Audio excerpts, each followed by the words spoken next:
Today, we're going to dive into something pretty unique: the fascinating spiritual and procedural architecture of Baha'i elections. The difference is just, wow. When you look at it side by side, it's striking. Think about conventional elections, right? It's all about the rallies, the nominations, the parties. But the Baha'i approach, it's all built on prayer, reflection, and a really deep focus on a person's character.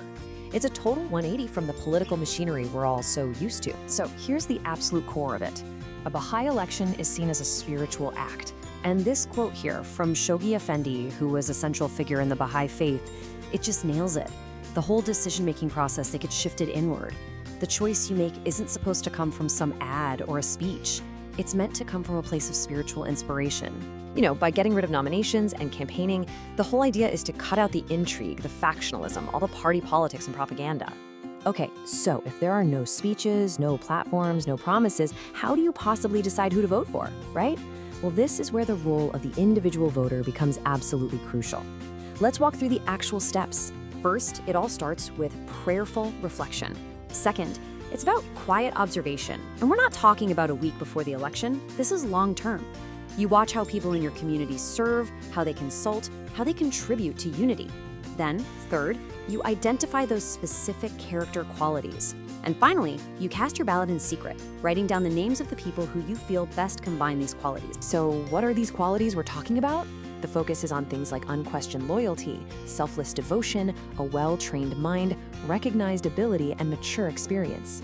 So the voter's job really is to be on the lookout for people who truly embody these traits. We've talked about the voter. Now let's flip the script. What about the person who gets elected?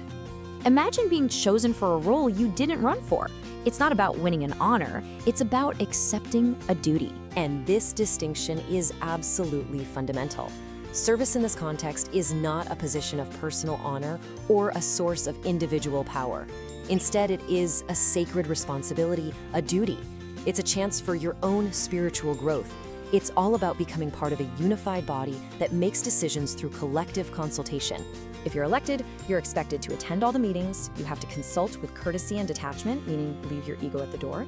You have to maintain strict confidentiality and show a high standard of conduct in your own life.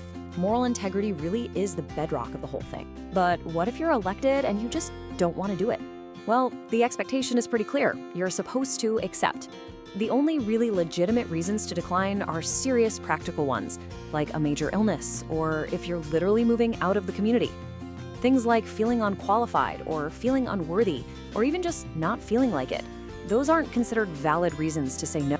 And there's a really powerful spiritual reason for this. This quote here offers so much reassurance. It basically says that any personal shortcomings will be more than compensated for by divine grace and power. So the belief is, if you're called to serve, you'll be given the strength you need. So, you've got the spiritual focus, this careful search for qualities, and this deep understanding of service as a duty is a process where the ultimate goal isn't just to fill seats. It's to build and protect unity. This whole system is a kind of spiritual discipline for everyone involved. It asks everyone to dig deep. It calls on voters to act with pure motives, to really sharpen their perception of character, and to have a profound trust in the wisdom of their community as a whole. And this last quote just brings it all home. It says that the strength and progress of the Baha'i community depend upon the election of pure, faithful, and active souls.